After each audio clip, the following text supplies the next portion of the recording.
Hey, good morning, friends, and welcome to another episode of the KidMin Word. I'm Ryan Frank, and I am so glad that you're here. First of all, how did your weekend go? I know some of you are watching this after a really encouraging weekend in ministry. And others of you may be watching while still carrying the weight of challenges, volunteer gaps, or maybe that lesson that did not go exactly as you hoped. And wherever you are today, I hope that you know this.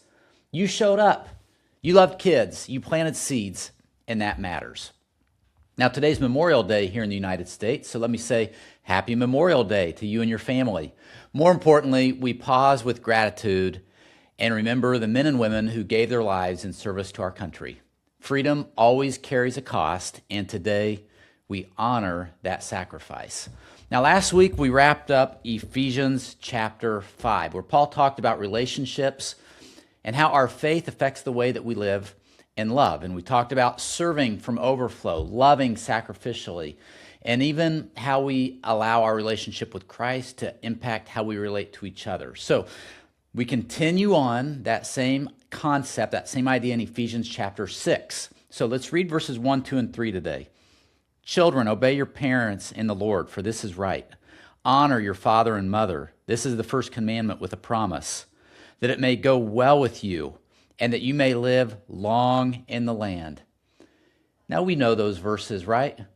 And at first glance, you might be thinking, this is the KidMin Word. Why are we talking about parenting verses, right?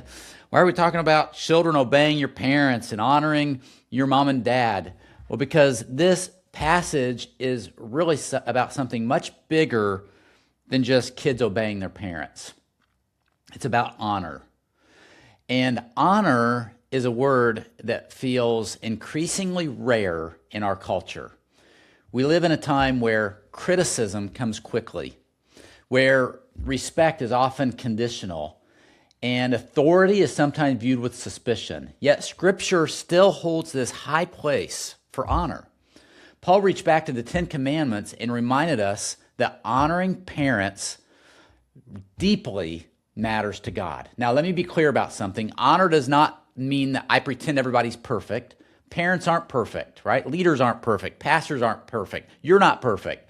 But God teaches us that honoring those that He has placed in our lives shapes our own hearts.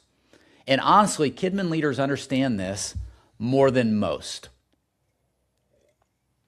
Every week, we're helping kids learn not only Bible stories, but also posture, how we treat people, how we listen, how we respect. And sometimes I think that much of children's ministry is really heart formation. We aren't just managing classrooms and schedules. We are shaping future husbands, wives, pastors, missionaries, teachers, parents. And we're really helping kids learn honor. And by the way, Memorial Day reminds us of this too. That honor isn't just something we say, it's something that we practice. We honor sacrifice. We honor faithfulness.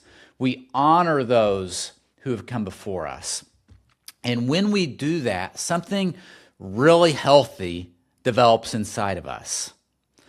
So maybe today, this passage nudges us to ask, who have I forgotten to honor?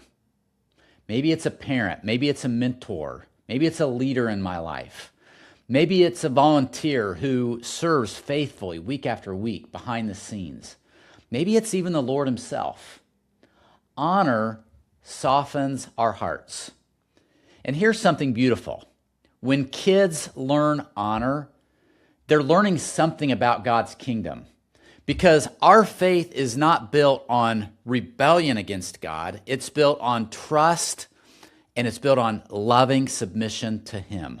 So today, let's practice some honor. Send a text message. Make a phone call. Fill out a thank you card. Or just tell somebody thank you and recognize them. As you go through your day today, remember that honor still matters. Hey, thanks for joining me today on the KidMin Word. Tomorrow, we're heading into one of the most important verses for parents and ministry leaders in all of Ephesians, and it's chapter 6, verse 4.